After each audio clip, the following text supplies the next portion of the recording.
నిన్న పార్థుకు పెళ్లి చూపులు తుమ్ములొస్తున్నాయని నిన్ను పిలిపించాను కదమ్మా! ఇబ్బంది పెట్టాను. మళ్ళీ ఇప్పుడు పిలిపించాలంటే నాకు ఎందుకో ఇబ్బంది పెట్టడం ఇష్టం లేదు. అందుకనే నేనొచ్చాను.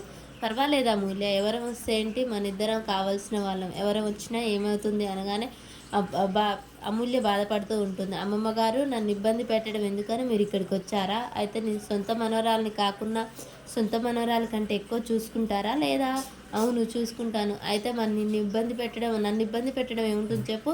మీకు ఎప్పుడు కావాల్సంటే అప్పుడు నాకు ఫోన్ చేసి నన్ను రమ్మండి. సరేనా? నేను మీ మనవరాలిని కాబట్టి మీకు ఆ హక్కు మీకుంది అనగానే సరేలేమ్మా అంటూ అమూల్య చెప్తూ ఉంటుంది. ప్రసన్నమ్మ ఇంట్లో ఒకవైపు చూస్తూ ఏంటి ఇల్లు నిశ్శబ్దంగా ఉంది, ఎవరు లేరేంటమ్మా అనగానే అమూల్య ఉండి ఈరోజు మా వీధి చివర సంత జరుగుతుంది అమ్మమ్మగారు, అక్కడ అన్నీ దొరుకుతాయి, అందుకే ఇంట్లో వాళ్ళంతా అక్కడికి వెళ్ళారు, అందుకే ఇల్లు నిశ్శబ్దంగా ఉంది అనగానే అవునా, ఇల్లు ప్రశాంతంగా ఉంది, పిల్లలు ఎవరు లేకుంటే చాలా బోసిపోయినట్టుందమ్మా అనగానే అమ్మమ్మగారు ఇప్పుడు చెప్పండి మీ ప్రశాంతత ఎందుకు లేదో అని అమూల్య అడుగుతూ ఉంటుంది. ఇంతలోనే పార్దు ప్రసన్నమ్మ రూమ్లోకి వస్తాడు. గ్రాని గ్రాని అనుకుంటూ చూసి గ్రాని ఇంట్లో లేదేంటి, ఎక్కడికి వెళ్ళింది అని కిందికి వెళ్తూ ఉంటాడు. ఇంతలోనూ సుభాష్ని కింది నుంచి వెళ్తుంటే మమ్మీ మమ్మీ ఆగు అనగానే ఏంటి నాన్న అనగానే గ్రాని లేదేంటి ఇంట్లో అనగానే ఆమె ఎక్కడికి వెళ్ళిందో నాకేం తెలుసు, ఆమెను కాచుకోటి ఉండటమే నా పని, నాకు తెలియదు తను ఎక్కడికి వెళ్ళిందో, అయినా నాకేమైనా చెప్పేసి వెళ్తుందా ఏంటి అనుకుంటూ సుభాష్ని నిష్ఠూరంగా మాట్లాడుతూ వెళ్ళిపోతూ ఉంటుంది.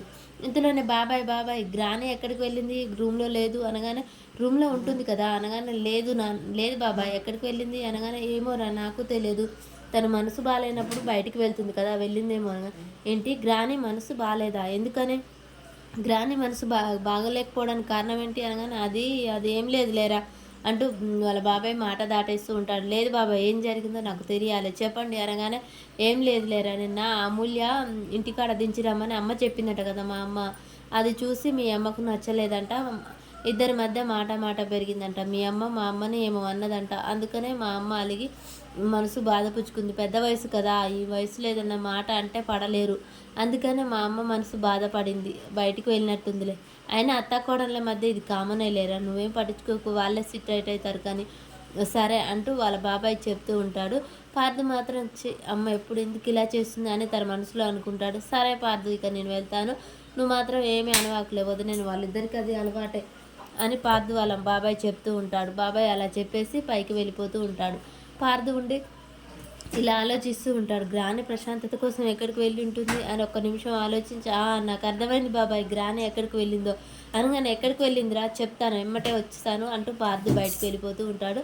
వాళ్ళ బాబాయ్ ఎక్కడికి వెళ్ళిందో ఈయనకేం తెలుసు అంటూ ఆలోచిస్తూ ఉంటాడు.